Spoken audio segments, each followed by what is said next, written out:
여러분 한 주간 평안하셨어요? 예, 한 주간 얼마나 평안하셨는지. 하나님의 은혜로 우리 청년 2부 가을 수련회가 잘 마무리가 되었습니다. 이제 우리가 수련회도 마치게 되었고, 수련회만 마친 것이 아니고 연휴를 잘 마무리했었죠. 연휴가 다 끝나고 다시 삶의 자리에서 그 타이틀처럼 비긴 어게인 했을 텐데 얼만큼 잘 감당하셨는지 모르겠습니다. 사실 이렇게 긴 시간 쉴 수 있다는 게 참 감사한 일인데 또 언제 이 날이 올까? 제가 생각하기에는 미리 이제 몇 년도에 이런 날이 오는지 아마 체크하신 분들이 있을 것 같습니다. 황금 연휴가 언제 있을까요? 다음에 아시죠? 2025년 추석에 있답니다. 그리고 그 다음 2028년 추석에 있고요. 그리고 그 다음은 2044년에 있답니다. 근데 그 댓글이 이렇게 써 있더라고요. 그때는 내가 일할지 안 일할지 모르겠다. 뭐 이렇게 써 있어요. 우리 그런 거 신경 쓰지 마시고요. 오늘 우리의 주어진 자리 속에서 하나님 주신 그 안식을 누리면 됩니다. 우리의 삶의 자리 속에서 하나님이 이렇게 마음껏 누리라고 주셨던 그 평안들을 우리들이 맛본다면 그 빨간 날이 뭐 열흘 이상 된다고 한들 그게 무슨 소용이 있겠습니까? 그런 것이 없을지라도 주님과 동행하는 그 자리들이 정말 평안과 쉼의 시간들이 될 줄로 믿습니다. 우리가 이제 안식이라는 주제로 벌써 세 번째 말씀을 나누게 됩니다. 첫 번째 시작은 하나님이 안식하셨다라는 것이고요. 두 번째 시간은 하나님이 우리에게 주신 그 가장 큰 은혜가 바로 안식이라는 것이었습니다. 이 말씀을 준비하면서 그런데 제 마음속에 계속해서 맴도는 질문들이 있었습니다. 정말 이 하나님이 우리에게 안식을 주셨다면, 안식 기쁨을 누리기를 원하셨다라면 주셨죠. 주셨는데 왜 이렇게 우리가 일상 속에서 그것을 누리는 게 힘겹냐라는 거예요. 왜 이렇게 우리가 이렇게 여유가 없을까? 왜 이렇게 안식에 대한 어떤 소망들이 없을까? 그래서 오늘도 이 말씀을 준비하고 이제 앞으로도 몇 주 이번 달까지 나누게 될 텐데 늘 걱정이 되는 거예요. 이게 별로 이렇게 마음에 안 와닿는 거죠. 안식이라는 게 나랑 무슨 상관이야라는 거예요. 피상적으로 이렇게 들어가게 될까봐 망설이게 되고 오늘도 고민하면서 이 자리에 서게 되었습니다. 그런데 지난주에 계속 말씀드렸던 것처럼 오늘 우리의 현실이 우리에게 진정한 이 안식을 누리지 못하게 하는 이게 방해하는 현실인 것 같아요. 쉬지 못하게 하고 계속해서 괴롭히는 것 같을지라도 포기하지 말자는 거죠. 하나님 우리에게 주신 안식이 있다라는 것을 우리가 포기하지 말고 나가자라는 겁니다. 오늘 우리가 살아가는 시대 속에서는 이게 안식을 누리는 것이 구조적으로 참 어렵습니다. 그리고 안식을 누리려고 친다면 되게 이상한 시선으로 보게 되는 것이죠. 여러분 안식일을 주시면서 이스라엘 백성이 경험한 게 뭐냐면은 하던 일을 멈추는 거거든요. 그치는 거라는 거죠. 근데 오늘과 같은 시대에 이 일을 하지 않게 될 경우, 그러니까 뭐 오랜 시간 동안 일을 하지 않는 것을 의미하는 것이 아니라 의도적으로 자신의 일상에서 벗어나서 쉼을 선택하게 되는 것이 좀 구조적으로 너무나도 어렵다라는 겁니다. 야근은 이제 일상화가 됐어요. 야근하지 않는 날이 더 이상할 정도로. 그리고 퇴근하게 되었지만 카톡과 같은 메신저로 계속해서 업무 지시들이 떨어지게 되죠. 그런 구조를 우리가 바꾸는 것이 상당히 어렵습니다. 특별히 우리 지금 이 시대를 살아가는 청년들은 그런 어떤 힘들이 별로 없어요. 갑이라기보다는 거의 병에 가까운 위치에 있지 않습니까? 그런 구조를 우리가 바꿀 수 있느냐? 이 말씀을 나눈다고 해서 우리가 그렇게 세상을 바꿀 수 있느냐? 솔직히 회의적입니다. 쉽지 않다라는 거예요. 그러나 오늘 이 안식을 우리가 온전하게 누리지 못하게 하는 현실 속에서 그냥 아무런 생각 없이 무력하게 있는 것이 아니고 하나님이 우리에게 허락하려고 하는 그 안식에 대해서 계속 이 말씀의 자리에서 인식을 하는 거죠. 하나님이 우리에게 무엇을 주려고 하실까? 우리가 안식에 대한 그 소망들이 그냥 죽으면 가는 거, 죽으면 누릴 수 있는 거, 레스트 인 피스 이런 거 있지 않습니까? 그런 것을 얘기를 하는 게 아니라 우리가 오늘 이 삶의 자리 속에서 하나님의 위로하심을 그리고 만져주심을 경험하는 거, 그것을 우리가 포기하지 않는 귀한 시간들이 되면 좋겠어요. 우리가 지난주에 애굽에서 약 430여 년, 450여 년 동안 노예 생활을 했었던 이스라엘의 모습을 살펴봤습니다. 그들이 앞에 보이지 않는 끊임없는 그 생산을 했었어야 돼요. 벽돌을 만들어야 됐고, 아시는 거죠? 어떤 피라미드라든지 스핑크스라든지 이런 것들 끊임없이 만들어내야 되는 그 현실이 그들에게는 어마어마한 고통의 자리가 되었습니다. 그 가운데서 그들은 하나님께 부르짖었습니다. 정확하게 말하면 그분이 하나님인지 모르고 알지 못하는 신에게 그들은 부르짖었습니다. 그리고 그 고통의 자리에서 하나님이 모세를 통해 출애굽시켰었던 장면을 우리가 지난주에 아주 짧게 살펴보았어요. 한번 생각해 보십시오. 여러분들 400년이 넘는 세월은요 결코 짧은 시간이 아닙니다.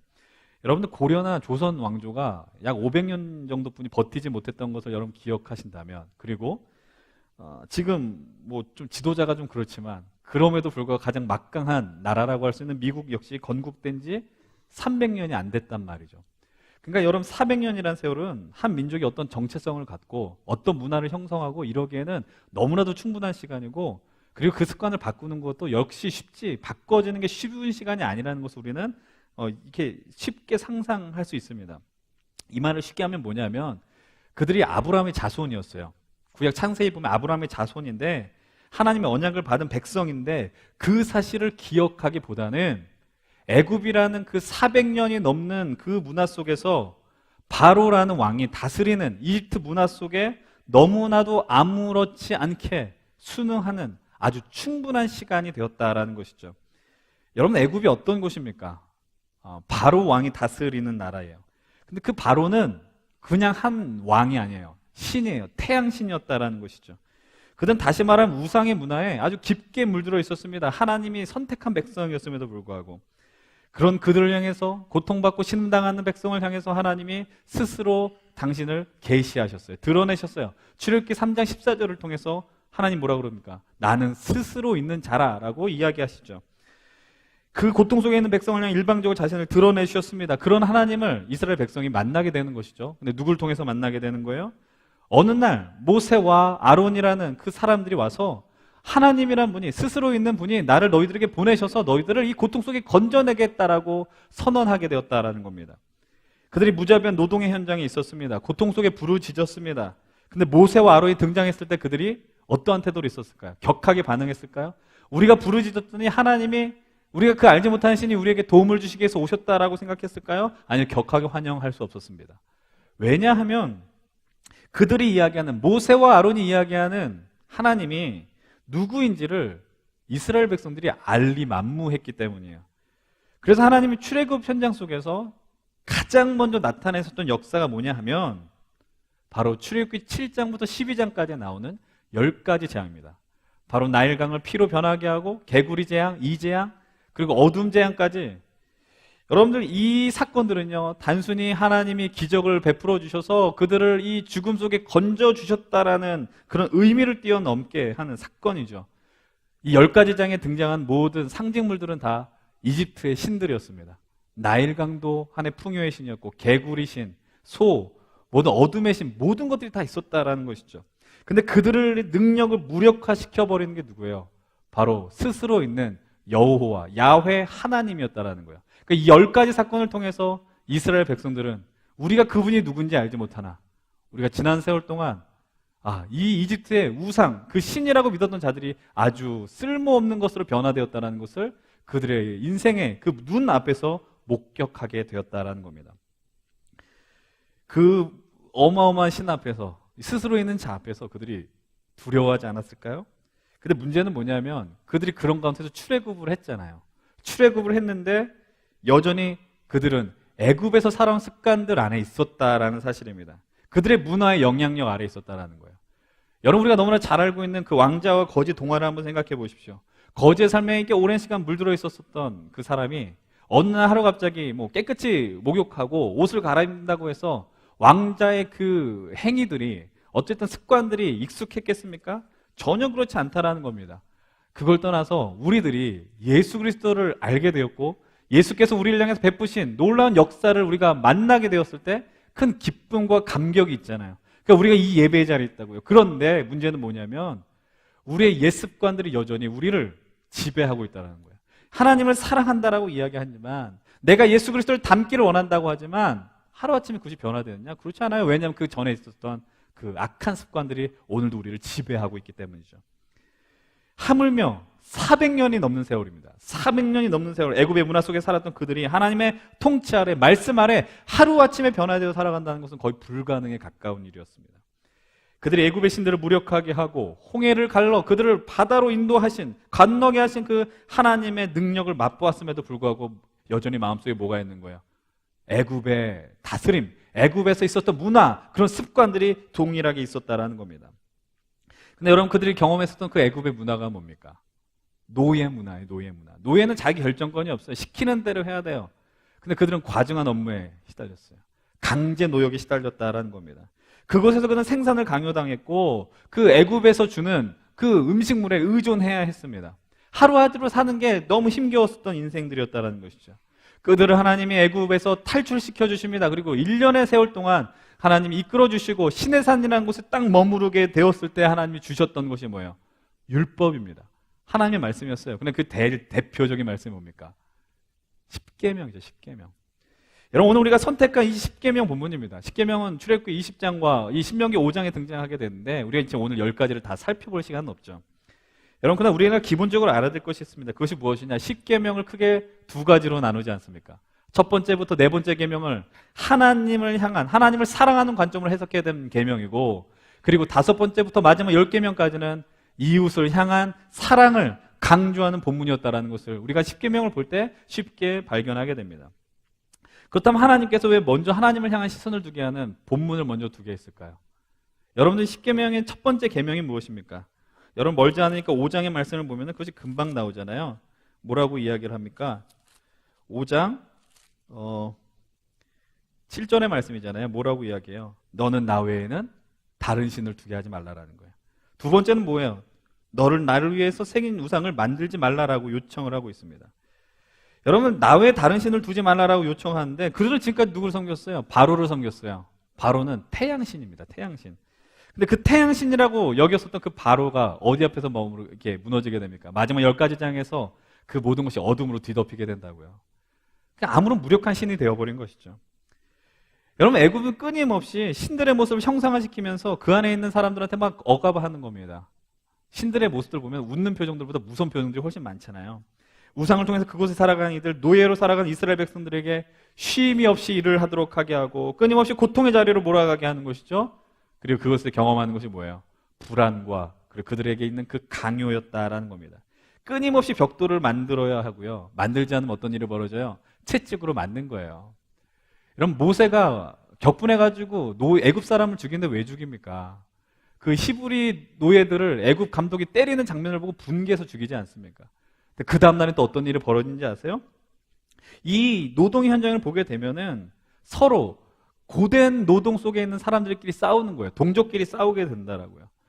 그럼 불안과 두려움과 이 강요가 넘쳐나는 세상 속에서 어떤 일이 있냐? 같이 상생할 수 있는 법을 상실하게 돼요. 서로 다투고 싸우게 되는 거예요. 서로가 뭐 어떤 거예요? 경쟁 구도에 있다라는 거예요.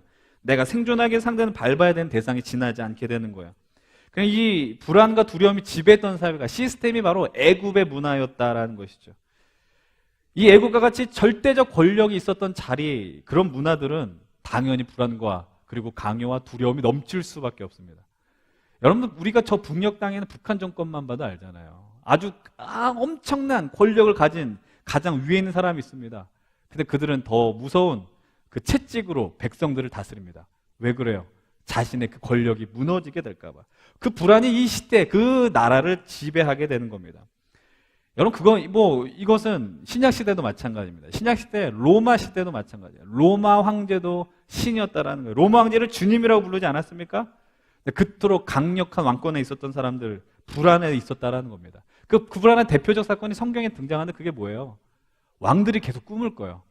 창세기 41장을 보게 되면 바로 왕이 꿈을 꿉니다. 왜 꿈을 꿔요? 7마리 소, 그리고 7마리 어떤 흉년, 7년 풍년과 7년 흉년.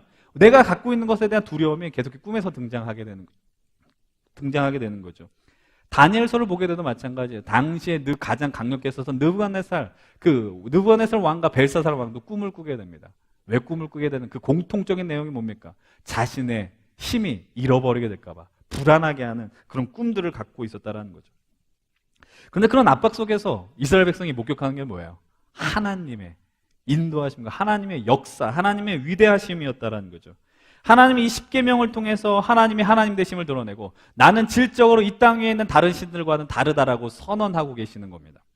근데 여러분, 이 십계명의 말씀이 첫 번째, 두 번째, 세 번째까지만 만약에 머물렀었더라면 우리들은 그냥 또 하나의 그냥 애굽에서 경험했었던 신들밖에 보지 못하게 된다라는 거예요. 강력한 신이죠. 무소불위의 하나님, 권력을 갖고 있는 신. 애굽의 바로를 예로 들면 신은 아니지만 신으로 여김받고자 사람들이 다 바로를 위해서 일하지 않습니까? 그냥 그 중심에 있는 사람 외에는 볼 것이 없다라는 것이죠. 바로와 하나님이 별 차이가 없는 것처럼 느껴지는 겁니다. 근데 우리는 이 네 번째 계명 이후의 말씀을 통해서 이 안식일을 거룩하게 지키라는 말씀이요. 5번째 계명부터 말씀의 흐름이 바뀌는 것을 발견하게 됩니다. 안식일을 지키는 계명의 이 말씀의 방향이 어디로 전환이 되는 거예요? 하나님을 사랑하라. 거기에서 하나님이 허락해 주신 사람들과 함께 더불어 살아가라는 메시지로 전환이 되는 겁니다. 부모를 공경하라, 살인하지 말라, 간음하지 말라, 이웃의 소유를 탐내지 말라, 거짓 증거하지 말아라. 이 말씀들은요, 그냥 어떤 행위를 금지하는 항목이 아니고 너희들이 하나님의 통치 아래 있게 되면서 나의 은혜 가운데 거하게 되면서 어디에 시선을 둬야 하는 백성인가를 정체성을 가르쳐주는 말씀이라는 겁니다.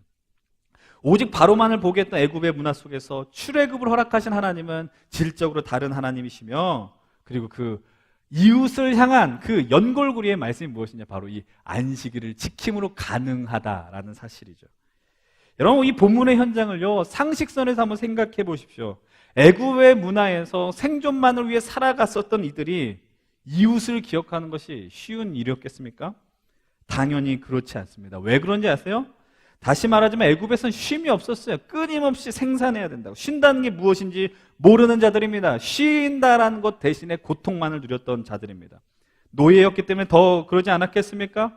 그런 삶을 살아온 이들을 향해서 하나님이 말씀하시는 겁니다. 너희는 안식일을 거룩하게 지켜라. 쉬라는 거예요. 그만이라라는 것입니다. 얼마나 큰 충격인가. 여러분, 오늘 신명기 5장 14절의 말씀을 함께 읽어보십시다. 다시 한번 이 말씀을 나누었던 걸 기억하면서 14절을 함께 읽어봅니다. 시작. 일곱째 날은 내 하나님 여호와의 안식일인즉 너나 내 아들이나 내 딸이나 내 남종이나 내 여종이나 내 소나 내 나귀나 내 모든 가축이나 내 문 안에 유하는 객이라도 아무 일도 하지 못하게 하고 내 남종이나 내 여종에게 너같이 안식하게 할지니라. 이날은 안식일인데 너나 아들, 딸이나 가족들뿐만이 아니고 뭐라고 얘기해요?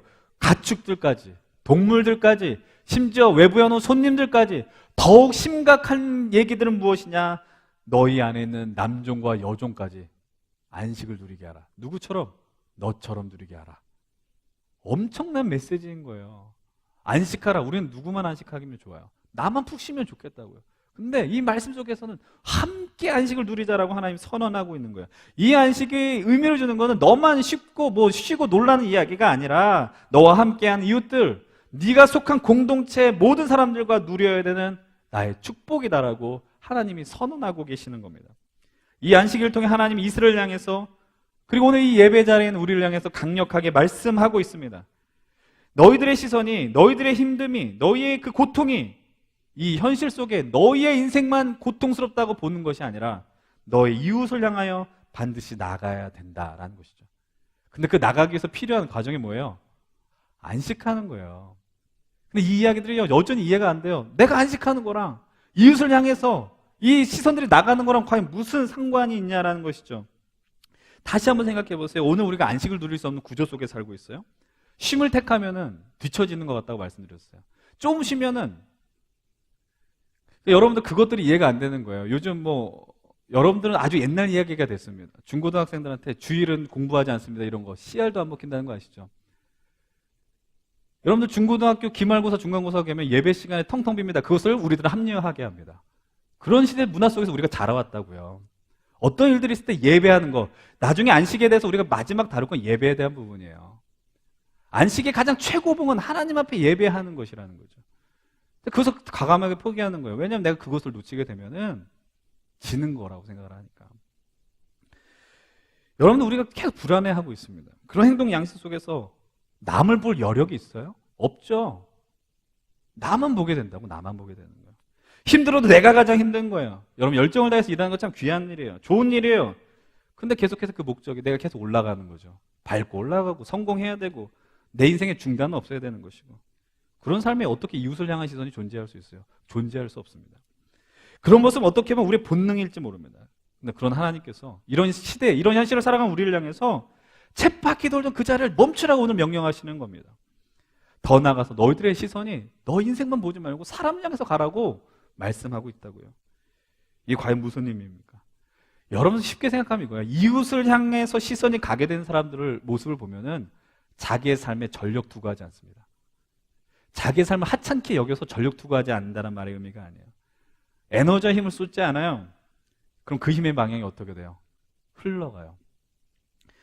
약간 다른 예일지 모르지만 여러분 누군가 사랑하게 되면 나한테 투자하지 않게 됩니다. 제일 대표적인 게 뭐예요? 부모님이에요. 여러분들 부모님들, 특별히 여러분들 어머님들, 여러분들처럼 꾸미고 안 사셨던 걸로 아십니까? 그냥 여러분들 살아오면서 그냥 퍼지고 있고 그냥 음식 만들어 막 힘 빼고 있고 아니에요. 그분들 여러분들만한 나이 때 엄청 꾸미고 다니고 멋부리고 다니고 돈 쓰고 다녔다고요. 근데 왜 지금 안 써요? 여러분들한테 다 쓰지 않았어요? 에너지를 썼다고. 왜냐하면 사랑하기 때문에. 그 시선이 우리한테 머물렀다고요. 연애하는 분들도 마찬가지 아닙니까? 나한테 썼던 돈들이 그 상대에게 기쁨을 주기 위해서 그것이 쓰이게 되는 거 아니에요? 자연스럽게 경험하는 거라는 거죠. 근데 여전히 일을 그치는 것, 안식을 택하는 것이 이웃과 나와 나가는 것이 무슨 상관인가 생각한다면 여러분 그런 질문 속에서 자꾸 생각하십시오. 내 그 삶의 자리에서 약간 거리를 두는 것. 포기하란 말의 의미가 아니에요. 직장 그만두라는 얘기가 아니에요. 그 자리 속에서 쉼을 두는 것은 불안과 두려움의 자리가 아니라는 것. 왜 그런지 아십니까? 왜 우리가 과감하게 포기할 수 있고 우리가 쉴 수 있고 내려놓을 수 있는지 아십니까? 지금 이 나눌 말씀을 여러분 이걸 믿지 않으면 평생토록 이 안식 누릴 수 없어요. 시편의 말씀 몇 가지 나누려고 합니다. 시편 104편 27절로 28절, 145편 15절로 16절. 화면에 나온 말씀을 같이 읽어보십시다. 104편 27절부터 28절입니다. 함께 읽어봅니다. 시작. 이것들은 다 주께서 때를 따라 먹을 것을 주시기를 바라나이다. 주께서 주신즉 그들이 받으며 주께서 손을 펴신즉 그들이 좋은 것으로 만족하다가. 145편 15, 16절입니다. 계속해서 읽어보십시다. 함께 시작. 모든 사람의 눈이 주를 앙망하오니 둔 때를 따라 그들에게 먹을 것을 주시며 손을 펴사 모든 생물의 소원을 만족하게 하시나이다. 이게 믿는 사람들, 믿음의 길을 간 사람들이 경험하는 것이고 경험해야 하는 것이며 앞으로도 우리가 이것을 믿고 나아가야 한다라는 거죠. 말씀의 공통적인 내용이 뭐예요? 하나님께서 백성들에게 때를 따라 은혜를 주신다는 거예요. 우리가 왜 이게 힘겨운지 아십니까? 때가 안 맞는 거예요. 나는 이 때를 원하는데 하나님은 다른 때를 보시는 거죠. 근데 그 때가 하나님의 때가 가장 완전하고 완벽한 때라는 거 아니겠습니까? 때를 따라 베푸시는 그 은혜, 우리로 하여금 그것을 무엇을 경험하게 해요? 만족하는 거예요. 만족하는 거. 주님 한 분만으로 내가 만족합니다. 주님께서 공급하시고 주님이 채워주심을 내가 믿고 오늘 이 시대에 내가 만족을 경험합니다. 만족이라는 건 풍성하게 누리면 아니에요. 아주 가득 참을 의미하는 거 아니겠습니까? 때를 따라서 주신다고요. 그런데 우리는 오늘 계속해서 뭔가 쌓으려고 하는 거예요. 자꾸 저장고를 만드는 거예요. 얼마 전에 장군님 이야기 보니까 냉장고가 8대라고 그러더라고요. 8대. 냉장고 8대 뭐 하겠습니까? 그 음식 썩어나가는 거 아니에요? 냄새 나고 있을 텐데. 만족했을까? 나는 8대를 갖고 있다라고? 근데 그 부러워하는 분들 분명 계실 거예요. 아, 나는 우리 집 한 대뿐이 없는데. 한 대도 없는 사람이 있는데. 하나님께서 우리에게 과감하게 이 안식의 자리를, 쉼의 자리를 택하게 하십니다.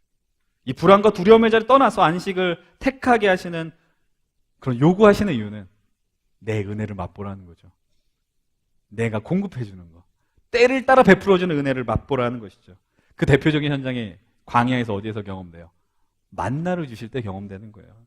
먹을 것이 없는 그들에게 하나님이 하늘의 생명의 양식을 주셨어요. 근데 그 양식은 어떻게 나눠야 돼요? 가족 수대로 하루 먹을 양만 먹어야 되는 거예요. 우리의 욕구랑 안 맞는다니까요. 우리는 안 먹어도 긁어 모아야 돼요. 근데 그 긁어 모았다가 하루 지나면 그것이 어떻게 돼요? 썩어버려요. 구더기가 되어버린다고요. 근데 여러분들 또 이걸 다른 관점으로 보면 뭐냐면은 내가 내 먹을 몫을 그것만 챙기는 게 아니라 더 챙기게 되면 누구 걸 뺏는 거예요? 남이 먹을 거 뺏는다고요. 여러분 어떤 삶의 방식을 택하시겠습니까? 어떤 모습으로 살아가시겠습니까? 여러분 하루치만 가져간다고 해서 그들이 불만했을까요? 아니에요. 내일 있을 걸 알고 있었기 때문에. 그러니까 오늘 그 양식으로 그들은 만족했어요. 그것이 하나님의 방법이었기 때문이죠. 하나님의 일하심을 신뢰하는 인생들은요, 그렇기 때문에 내 삶에만 시선이 머무를 수 없다라는 사실입니다. 사랑하는 여러분들, 이제 말씀을 정리하려고 합니다. 하나님께서 이 안식일을 통해서 이스라엘을 이웃과 함께하는 자료로 계속 초청해 나가시는 거예요. 애굽의 문화 속에 불안과 강요가 지배되는 이 시스템 속에서 그들을 이웃을 향하여 나갈 수 있게 길을 열어주신다는 거죠. 여러분, 오늘 이 말씀을 통해서 우리가 이 안식을 누리는 것이, 이 안식일을 경험하는 것이 하나님의 영광을 우리가 살아가는 그 자리에 나가게 하는 다리 역할을 한다는 것을 놓치지 말아야 됩니다.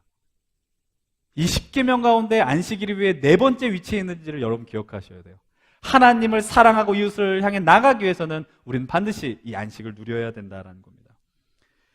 여러분, 우리가 안식일을 통하여 일을 그치게 되면 우리가 불안할 수 있습니다. 그리고 계속해서 너는 그러면 성공할 수 없어라는 음성을 듣게 될지도 모릅니다. 여러분, 안식을 택하는 건요, 그런 불안과 강요에 저항하는 행위라는 것을 여러분들 기억하셔야 합니다.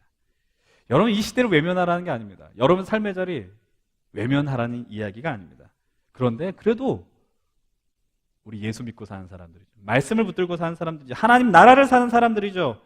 우리가 사는 이 시대 속에서, 이 잘못된 흐름 속에서 그냥 생각 없이 우리의 몸도 맡기면서 나 몰라라, 그냥 이렇게 되든지 말든지라고 살아가는 인생들이 아니라 하나님 말씀이 무엇인가 진지하게 고민해 볼 필요가 있는 거예요. 세상의 흐름 속에 가다 보면 이웃을 볼 겨를 발견할 수 없습니다. 기억하시죠? 우리는 상품이 아닙니다. 그렇죠? 우리 뭐 작품이라고 이야기해요. 근데 자꾸 상품으로 보는 겁니다. 우리가 상대방을 볼 때도 상품으로 봅니다. 저 사람의 능력은 얼마나 있는지, 회사 생활할 때 저 사람은 저렇게 업무를 어떻게 하는지, 프레젠테이션을 얼마나 잘하는지, 얼마나 뭔가 사업을 따오는지, 서로를 상품으로 인식하게 되면은 어떤 일이 벌어져요? 평가하게 되죠, 상대를. 야, 저 사람 상품성이 있다라는 거예요. 능력이 있다. 여러분, 물론 능력을 갖추십시오. 네, 중요한 것이죠. 그러나 그것이 그 사람의 전부인 양 판단하는 거예요. 루저라고 생각하잖아요. 어떻게 감히 그렇게 생각할 수 있습니까? 하나님 우리 그렇게 평가하지 않으신다니까요. 하나님이 우리를 그렇게 안 보는데 우리가 감히 뭐라고 타인을 그렇게 보겠습니까? 안식일은 그래서요, 이 세상의 불안과 강요에 저항하는 위대한 믿음의 행위라는 것을 여러분들 기억하시기 바랍니다. 우리가 마지막 오늘 본문에 제시했던 이 마태복음 본문, 마태복음 6장의 말씀을 읽고 마무리하십시다. 마태복음 6장을 넘어가시죠. 마태복음 6장 25절로부터 31절까지 말씀입니다. 제가 가지고 있는 신약 성경 9페이지에 있습니다. 마태복음 6장 25절로 31절. 저 여러분들 한 절은 더 교독하겠습니다. 제가 먼저 25절의 말씀을 봉독해 올리겠습니다. 그러므로 내가 너희에게 이르노니 목숨을 위하여 무엇을 먹을까, 무엇을 마실까, 몸을 위하여 무엇을 입을까 염려하지 말라. 목숨이 음식보다 중하지 아니하며 몸이 의복보다 중하지 아니하냐. 새를 보라, 심지도 않고 거두지도 않고 창고에 모아들이지도 아니하되 너희 하늘 아버지께서 기르시나니 너희는 이것들보다 귀하여. 너희 중에 누가 염려함으로 그 키를 한 자라도 더 할 수 있겠느냐. 어찌 의복을 위하여 염려하느냐. 들의 백합화가 어떻게 자라는가 생각하여 보라. 수고도 아니하고 길산도. 그러나 내가 너희에게 말하노니 솔로몬의 모든 영광으로도 입은 것이 이 꽃 하나만 갖지 못하였느니라. 이따가 내일 아궁이에 던져지는 들풀도 하나님이 이렇게 입히시거든 하물며 너희일까 보냐. 믿음이. 같이 31절 보겠습니다. 그러므로 염려하여 이르기를 무엇을 먹을까, 무엇을 마실까, 무엇을 입을까 하지 말라.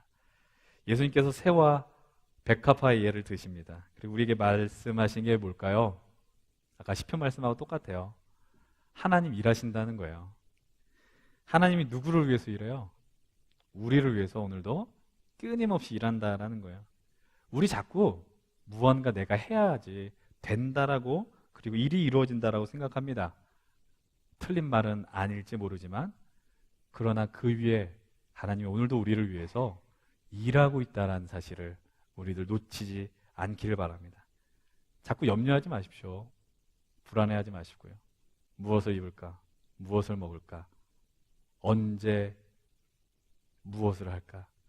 언제까지 외로울까? 언제 취업할까? 언제 월급이 제때 나올까? 힘겹죠. 어렵죠. 그런데 그 두려움이 너무 크면요, 하나님이 오늘 우리를 위해서 일한다는 것을 우리는 놓치게 됩니다. 오늘도 우리를 위해 수고하시는 하나님을 기억하십시오. 그 하나님을 기억하며 안식을 선택하십시오. 그 안식을 통하여 우리를 덮치는 그 불안과 강요에 당당히 저항하며 나아가십시오. 오늘 이 말씀이 삶에 적용하는 게 어려울 거예요. 쉽지 않을 겁니다. 그러나 하나님께서 우리의 이 안식을 선택하는 것, 하나님이 허락하신 이 안식을 선택하는 것이 하나님이 우리를 책임져 주심을 경험하는 놀라운 은혜의 방편이라는 사실을 우리들 다 기억하며 나가십시다. 이런 게 예수 믿고 사는 겁니다. 남들과 똑같이 살아서 안 되죠. 예수 믿고 사는 것. 그 안식 속에서 하나님의 영광을 마음껏 누리시고 내가 경험한 안식을 통해 내 주변의 이웃들도 회복하는 영광들을 여러분들을 통해 경험하시길 주의 이름을 간절히 축원드립니다.